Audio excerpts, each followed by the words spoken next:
Imagine sitting in a fine restaurant. You are perfectly safe. You are at the absolute apex of the global food chain. You take a sip of water, inhale slightly, and suddenly you are fighting for your life. Panic seizes your brain, your eyes water, your respiratory system goes into violent spasms to expel a few drops of liquid from your lungs. This is the modern anomaly. Humans are the only mammals routinely at risk of choking to death on our own natural diets in completely unthreatened states. We carry a fatal design flaw right in the center of our throats. To understand why, we have to trace a strange evolutionary bargain made millions of years ago in the deep shadows of the ancient savannah. From a purely mechanical standpoint, the human throat is a disastrous piece of engineering.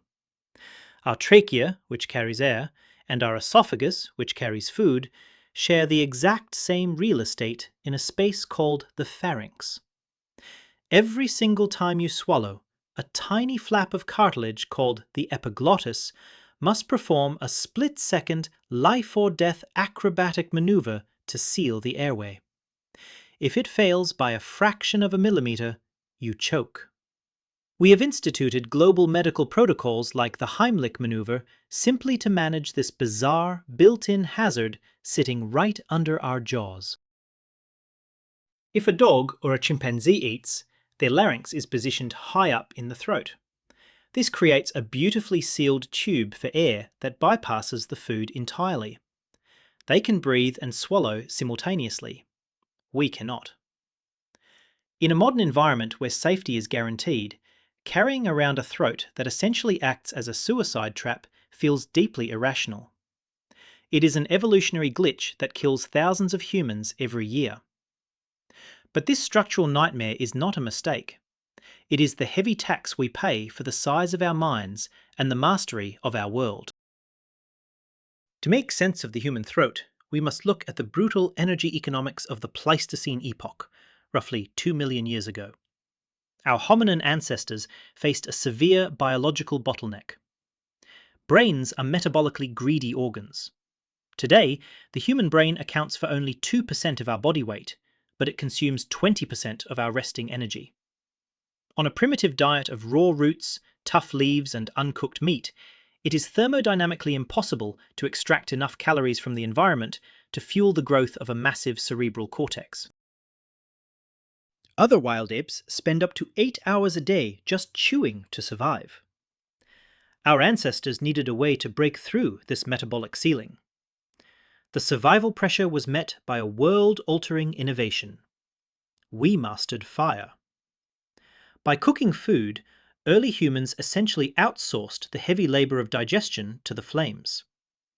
Heat denatured tough proteins. It softened fibrous tubers.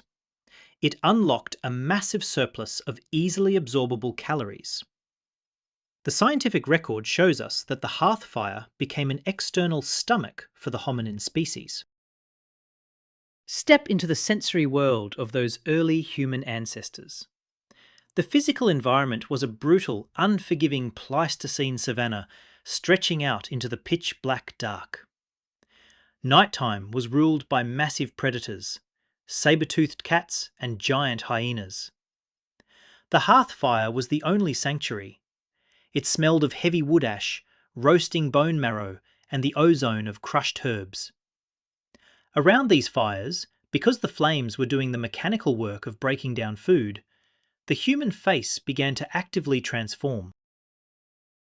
We no longer needed massive heavy jaws, giant molars, and the huge bone ridges that anchored powerful chewing muscles. Through a specific genetic mutation known as the MYH16 gene, human jaw muscles dramatically shrank. This was the ultimate evolutionary trade-off. A weaker, smaller jaw meant far less physical pressure constricting the skull. Without those heavy muscles locking the skull in place, the cranial vault was suddenly free to expand outward. It grew rapidly to house a massive, calorie-gorged prefrontal cortex. But as the jaw shrank and the human face became remarkably flat, there was suddenly much less room inside the mouth. The tongue had to move backward and downward to fit. Consequently, the larynx, our voice box, was forcefully pushed down deep into the throat. This descended larynx was highly perilous. It created the shared space of the pharynx, where food and air must now intimately cross paths. The biological foundation for the modern choking hazard was officially born in the shadows of the campfire. Yet this terrifying bodily flaw functioned as an ancient superpower. The newly descended larynx acted as a deep resonance chamber. It allowed early humans to articulate a vast new range of distinct vowel sounds. We essentially traded safe swallowing for the anatomical capacity to speak. Language became our ultimate survival mechanism. It allowed us to coordinate complex hunts, share abstract knowledge, and pass down the vital law of fire.